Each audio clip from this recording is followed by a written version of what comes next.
대장 홍대선 도시철도 GTX 대장 신도시, 거기다 일자리 부족했던 부천의 약 1조 원 규모의 대한항공 투자와 SK 하이닉스까지 실제로 이루어진다면 화성이나 판교처럼 좋아지려나는 기대감이 드는 굉장한 호재인데요. 그런데 정말 이 호재 믿어도 될까요?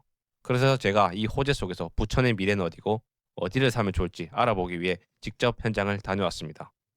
우선 현재를 알아야 미래를 알 수 있다고 현재 부천의 중심이자 핵심 지역인 상동, 중동 신도시의 특징을 살펴보겠습니다. 여러분은 부천하면 뭐가 먼저 떠오르시나요? 개인적으로 가장 먼저 떠오르는 건 일기 신도시. 특유의 반듯한 평지의 균일한 입지가 먼저 떠오릅니다. 없는 게 없고 이 정도 균질함을 가진 곳이 서울에 얼마나 있을까? 이런 생각이 들며 정말 살기 좋다는 생각이 먼저 들었습니다.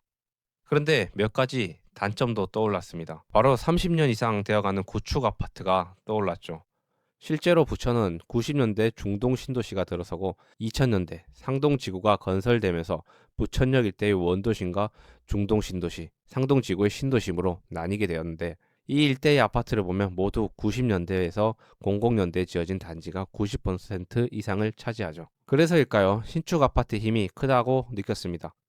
수도권 핵심은 지하철이라고 생각을 했는데 역과는 다소가 거리가 떨어져 있어도 웬만한 역세권 아파트보다 비싸게 거래되는 아파트를 보았는데요.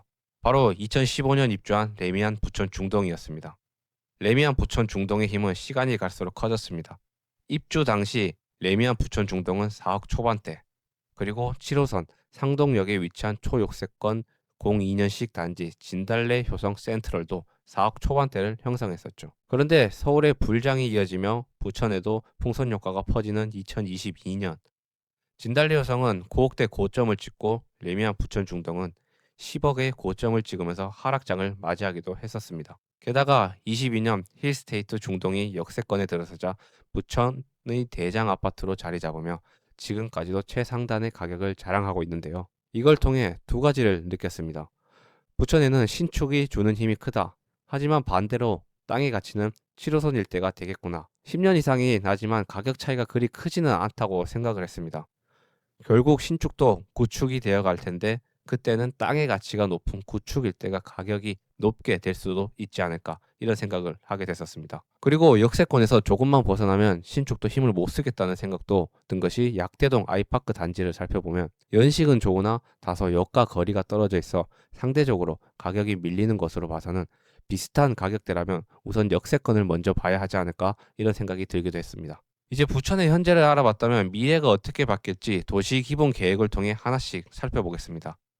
우선 부천은 1도심, 3부도심, 3지역 중심으로 1도심 중상동, 대장, 오정, 춘희, 부천 소사역이 3부도심으로 계획되는 모습입니다. 그리고 그 과정에서 생기는 변화들이 너무 기대가 되는데요. 첫 번째는 3부도심 중 한 곳인 대장 신도시의 입주입니다. 최근 A7구역과 8구역에 사전 청약이 있었는데요. 두 블록 모두 5억대의 가격과 접수율이 무려 77%로 높은 기록을 보였죠. 부천하면 구축 아파트만 생각났는데 새 아파트가 들어설 계획이라 어떻게 바뀔지 너무 기대가 되는 모습이죠. 게다가 소사역 일대를 부도심으로 개발하기 위한 재개발도 진행 중인 모습인데, 최근 구성남 지역도 재개발이 되면서 천지가 개벽하고 있어 부천도 구성남처럼 바뀌게 된다면 구축 아파트가 밀집해 있는 부천에 또 하나의 시세를 이끄는 지역이 될 수 있을 것 같다는 생각이 들었습니다. 그리고 두 번째, 부천 종합운동장역 일대의 교통 호재들입니다. 신성장 거점으로 만들며 교통 호재가 겹치며 GTX B 노선 31년, GTX D 35년 개통의 목표를 앞두고 있는데, 거기다 대장 홍대선까지, 이걸 봤었을 때 서울까지 20분대로 출퇴근이 가능해지는 희망이 생기는 거죠. 세 번째, 어쩌면 서울로 출퇴근을 하지 않을 확률도 있을 것 같습니다. 대장 신도시 일대 SK와 대한항공에서 1조 2천억 원 규모를 들이며 부천 내에서 자급자족이 가능할 정도의 직장이 들어서며 엄청난 호재들이 가득한 거죠. 마치 판교나 동탄과 같은 신도시가 떠오르기도 했었습니다. 이렇게 현재 부천의 핵심 지점과 미래 핵심 지점이 어디일지를 살펴보았는데요. 만약 여러분들이라면 어디를 먼저 사고 싶으신가요? 1중심 중상동 일대, 3기 신도시 소사역 일대, 개인적으로 부천을 임장 후 부천이라는 지역에 대해 충분히 투자 혹은 내 집 마련을 해도 좋은 가격대와 시기라고 생각이 들었습니다. 그래서 다음 영상에서는 부천 아파트의 가격이 어떤지, 금액대별로 어떤 단지가 좋은지 한번 확인해 보려고 합니다.